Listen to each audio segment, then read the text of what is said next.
பரிசுத்த அலங்காரத்துடனே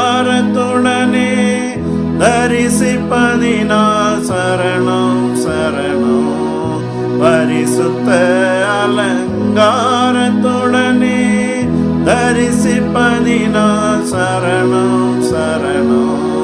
தொழுகிறோம் எங்கள் பிதாவே, பணிகிறோம் அவி உண்மையுடனே. தேவனுடைய நாமம் பரிசுத்தப்படுவதாக.